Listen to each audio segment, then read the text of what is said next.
दोस्तों, एक वो समय था जब इंदिरा गांधी अमेरिका गई थी और दरवाजे से ही वापस लौट आई थी। आज अमेरिका खुद इंडिया को बुला रहा है।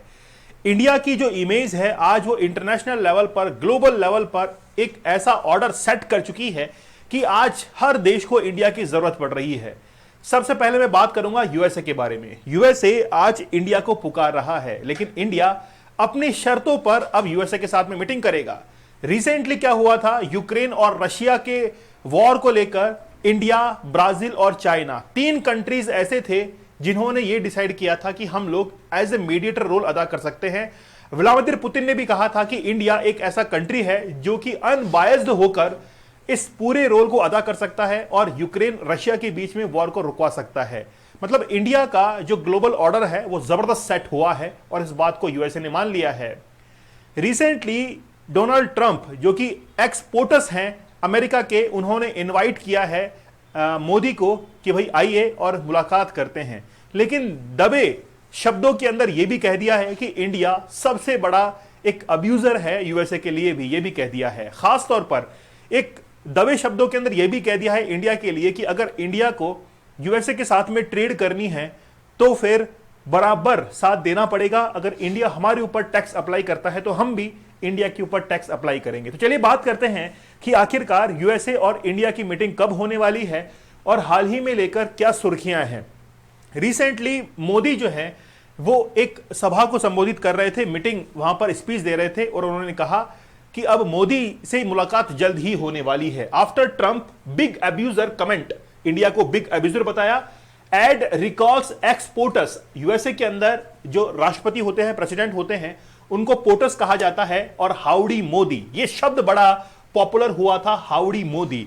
जब ट्रंप ने विजिट किया था इंडिया के अंदर तब भी हाउडी मोदी जो है वो काफी फेमस हुआ था।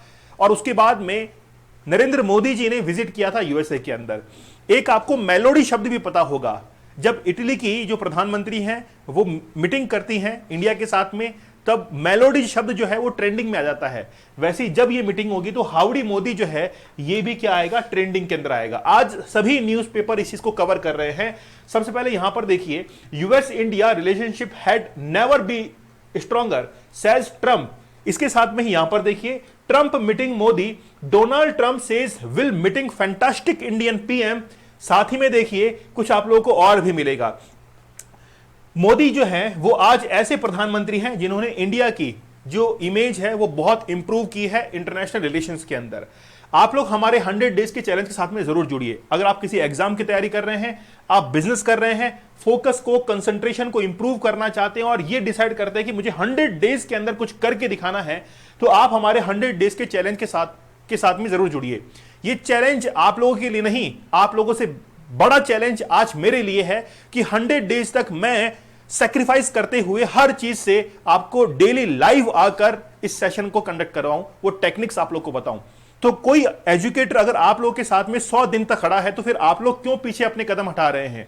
आप लोग भी डिसाइड कीजिए कि 100 डेज तक हम किसी टारगेट को अचीव करेंगे।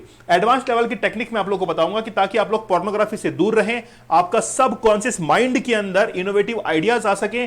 चैलेंज कूपन आप लोगों को कोड ये जो है यूज करना है। इसके साथ में ही अगर आप लोग कहते हैं कि सर ठीक है हम तो 175 डेज का हार्ड चैलेंज लेंगे, तो 75 डेज का चैलेंज तो ये हो गया और 100 डेज का चैलेंज ये हो गया। टोटल 175 डेज का चैलेंज जो है आप लोग एक्सेप्ट कीजिए। आप लोग हमारे वनडे एग्जाम जीके जीएस के इस बैच के साथ में जरूर जुड़िए। डेली 4 PM पर लाइव क्लासेस होती हैं। हमने ज्योग्राफी को शुरू कर दिया है।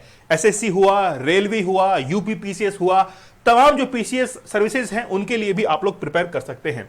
चलिए बात करते हैं इस मैप के ऊपर। सबसे बड़ी बात तो यह है, आज इंडिया के अंदर जितने भी सर्च इंजन हैं उनके ऊपर अगर आप वर्ल्ड के मैप को सर्च करेंगे तो गुस्सा तो तब आता है जब इंडिया के मैप को सही तरीके से रिकॉग्नाइज नहीं किया जाता। ये बड़ा एक फॉल्ट है। चलिए, मोदी जो है वो इंटरनेशनल उन्होंने विजिट की है। सबसे पहले यहां पर डार्क सर्कल्स आप लोग देखिए, यानी कि डार्क यहां पर देखिए, जितने भी डार्क मैप हैं वहां पर मोदी ने 7 और इससे ज्यादा बार विजिट किया है। खास तौर पर हम लोग बात करें यूएसए की, हम लोग बात करें रशिया की, हम लोग बात करें चाइना की, यहां पर 5 से 6 बार विजिट हुई है। और थोड़ा लाइट ब्लू कलर आप लोग जहां पर देख रहे हैं वहां पर 3 से 4 बार विजिट हुई है। लेकिन अफ्रीका को हमने पूरी तरीके से यहां पर छोड़ दिया है। अफ्रीका के अंदर लगभग 10 से 20 कंट्रीज ही ऐसी होंगी जहां पर हम लोग एक बार विजिट गए हैं, या फिर ये मान के चले कि केवल फोन पर ही बातचीत हुई है। साउथ अफ्रीका के साथ में हमारे रिलेशंस अच्छे हैं, लगभग 3 से 4 बार विजिट यहां पर हुई है। तो मोदी जी, हम लोग देखें कि 21 से 23 सितंबर 2024 तक हमारा विजिट जो है वो ग्लोबल लेवल पर इतना जबरदस्त रहा है। चलिए बात करते हैं, आखिरकार मोदी जो है वो क्या पहली बार विजिट कर रहे हैं? नहीं, इससे पहली बार जून 2023 के अंदर मोदी जहां पर विजिट कर रहे थे वहां पर हुजूम आ रहा था, मेला लग रहा था। ऐसे लग रहे थे कि मोदी जो हैं वो खुद यूएसए के प्रेसिडेंट हैं। 50,000 लोग एक बार में जुट जाया करते थे यूएसए के अंदर भी। इसीलिए आप लोग देखिए कि किस तरीके से भीड़ यहां पर जमा है। तो भीड़ को अगर आप लोग देखेंगे तो मोदी जी ने कई जगह जो है वो विजिट किया, व्हाइट हाउस के अंदर विजिट किया, कई कंपनीज के सीईओ के साथ में विजिट किया। यहां पर आप लोग देख सकते हैं कि कंपनियों के सीईओ जो है उनके साथ में वॉशिंगटन डीसी के अंदर मीटिंग की गई, जिसके अंदर शामिल थे रिलायंस इंडस्ट्रीज के मुकेश अंबानी, गूगल के सीईओ सुंदर पिचाई, महिंद्रा एंड महिंद्रा के चेयरमैन आनंद महिंद्रा और American astronaut Sunita Williams. Sunita Williams ने सोचा नहीं होगा कि मैं अंतरिक्ष में इतने लंबे समय तक रहूंगी। अब हो सकता है कि जनवरी 2025 के अंदर वो अब जो है वो नीचे धरती के ऊपर आए। एक छोटा सा फॉल्ट हो गया है ना, छोटा सा फॉल्ट जो है उनके इस प्लेन के अंदर हो गया। चलिए, ट्रंप मीटिंग कर रहे हैं मोदी के साथ में। डोनाल्ड ट्रंप ने कहा will meet fantastic Indian PM Narendra Modi. तो फैंटास्टिक पीएम जो है वो बताया है, लेकिन इसके पीछे क्रिटिसाइज भी किया है इंडिया को। देखिए कुछ शब्द, दबे हुए शब्दों के अंदर इंडिया को क्या कहा गया है। Trump said so when India which is a very big abuser, ठीक है, he happens to be coming to meet me next week, मतलब अगले सप्ताह मिलने वाले हैं। He is fantastic PM, a lot of these leaders are fantastic, मतलब बहुत सारे लीडर जो हैं वो फैंटास्टिक हैं। They are not little bit backward, you know the expression, मतलब आप लोग एक्सप्रेशन समझ रहे हैं। ट्रंप कह रहे हैं ये एक्सपोर्टर्स का जवाब है। They are at the top of the, Trump Modi के लिए क्या कह रहे हैं कि they are at the top of the their game, मतलब उस खेल के अंदर इंडिया जो है वो सबसे टॉप पर है। दे यूज इट अगेन यूएस, मतलब देखिए कि मोदी जी जिस खेल को खेल रहे हैं, इंडिया जिस खेल को खेल रहा है उसमें इंडिया सबसे ऊपर है, और उसी खेल के अंदर यूएसए को यूज इट अगेंस्ट यूएस, मतलब इन तमाम को यूएसए के अगेंस्ट जो है वो यूज करने वाले हैं। But India is very tough, Brazil is very tough, I can tell you everyone, मतलब यहां पर इंडिया का भी जिक्र है, यहां पर ब्राजील का भी जिक्र है। इसलिए इंडिकेशन किसकी तरफ जा रहा है? जब पुतिन ने कहा था कि 3 देश ऐसे हैं विश्व के अंदर जो कि इस मीडिएटर यानी कि रोल, ये जो युद्ध हो रहा है, वॉर हो रहा है बिटवीन यूक्रेन एंड रशिया, इसके बीच में मीडिएटर का रोल अदा कर सकते हैं। वो कौन से हैं? इंडिया है, ब्राजील है और इसके साथ में चाइना है। अभी रिसेंटली जो इटली की पीएम है उन्होंने भी यही कहा कि इंडिया जो है इस वॉर को रुकवा सकता है। इसीलिए यूएसए के जो एक्स प्रेसिडेंट है वो क्या कह रहे हैं कि इंडिया जो है वो इस गेम के अंदर सबसे ऊपर है, और ये तमाम जितनी भी घटनाएं हो रही हैं हो सकता है कि इसका इस्तेमाल अगेंस्ट किसके हो? यूएस के हो। तो मोदी जी ने कई बार जो है वो यूएसए विजिट किया है, अब नेक्स्ट वीक विजिट करने वाले हैं। लेकिन नेक्स्ट वीक विजिट करने क्यों वाले हैं? ये विजिट जो है वो 24 सितंबर को होने वाली है। लेकिन क्यों?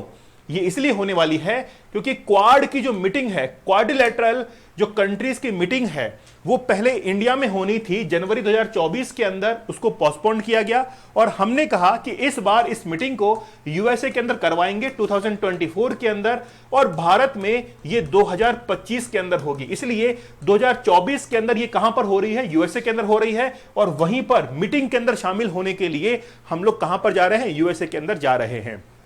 क्वाड की बात करें तो ये क्वाड्रिलेटरल सिक्योरिटी डायलॉग एक पूरा का पूरा ग्रुप है जिसके अंदर 4 देश शामिल हैं। इसमें इंडिया है, यूएसए है, ऑस्ट्रेलिया है और जापान है। चाइना का ये कहना है कि ये जो ग्रुप है वो बेसिकली एशियन नाटो की तरह है।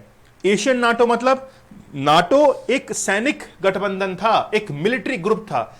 जिस समय यूएसए और रशिया के बीच में कोल्ड वॉर स्टार्ट हुआ था, उस समय यूएसए ने नाटो कंट्रीज का गठन किया था 1949 के अंदर ब्रुसेल्स के अंदर, और फिर उस सैनिक शक्ति का इस्तेमाल किया था अगेंस्ट यूएसए रशिया। इसीलिए आज चाइना यह कह रहा है कि ये चारों देश मिलकर आज एक एशियन नाटो बना रहे हैं, लेकिन ऐसा नहीं है। बेसिकली क्या है कि इंडियन ओशियन और पैसिफिक ओशियन का जो रीजन है, जहां पर चाइना बार बार क्लेम करता है 9 डैश लाइन को लेकर और कई बार मिलिट्री की धमकियां देता है, उसमें चीन के बढ़ते दबदबे को कम करने के लिए ये चारों देश जो है वो एक साथ हुए हैं। क्वाड देशों का जो उद्देश्य है वो है हिंद प्रशांत, मतलब जो इंडियन पैसिफिक जो ओशन है और इसके देशों में चीनी दखल से बचाना। कई बार आप लोगों ने देखा होगा कि रिसेंटली फिलीपींस और चाइना की जो बोट्स है वो आपस में टकराई थी और ऐसा कई बार जो है वो भी हो चुका है। ठीक है, अच्छा, दूसरे हम लोग डायमेंशन के अंदर बात करें और वो बात करेंगे ट्रेड के ऊपर बात करेंगे। कई बार यूएसए ने कहा है कि हम लोग इंडिया के साथ में फ्री ट्रेड करेंगे, लेकिन इंडिया के जो प्रेसिडेंट हैं वो ये कहते हैं कि अगर इंडिया ने हमारे जितने भी प्रोडक्ट्स हैं इनके ऊपर टैक्स इंपोज किया, जितनी मात्रा में किया उतनी ही मात्रा के अंदर, उतनी ही क्वांटिटी के अंदर उतना ही लेवल का टैक्स जो है वो भी हम लोग इंपोज करेंगे, क्योंकि इंडिया जो है वो इंपोर्ट के ऊपर हाई ड्यूटी जो है वो चार्ज करता है, इसीलिए हम भी जो है वो हाई ड्यूटी चार्ज करेंगे। इंडिया और यूएसए के बीच में $157 बिलियन का अभी व्यापार होता है 2021 तक, ये रिपोर्ट है। The United states is India's largest trading partner. तो इंडिया जो है वो लार्जेस्ट ट्रेडिंग पार्टनर है। इंडिया बहुत सा इंपोर्ट करता है, ठीक है ना। एक्सपोर्ट जो है, मतलब ये हम लोग कह सकते हैं कि हम लोग एक्सपोर्ट ज्यादा करते हैं, इंपोर्ट कम करते हैं। Most important export market, many US companies views India. बहुत सारी यूएसए की कंपनियां जो है वो इंडिया की तरफ देखती हैं एज ए मार्केट, लेकिन इसका एक दूसरा पहलू भी है। 2020 में भारत ने लगभग $12.7 बिलियन जो है वहां पर खर्च किया। इसका नतीजा यह निकला कि यूएसए के अंदर लगभग 70,000 जॉब जो है वो इंडिया की वजह से, इंडिया के पैसे के कारण ही वहां पर क्रिएट हुई थी।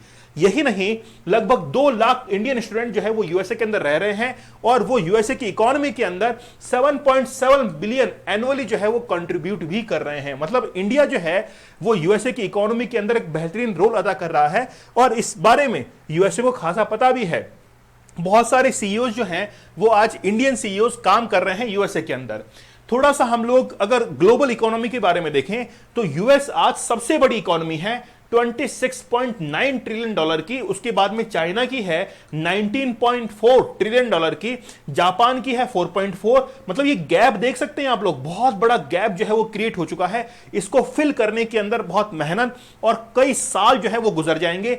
चाइना ने अपने जो ह्यूमंस हैं इनको ह्यूमन कैपिटल के अंदर कन्वर्ट कर दिया है। इंडिया की अगर बात करें तो 3.7 ट्रिलियन डॉलर की इकोनॉमी है अभी तक।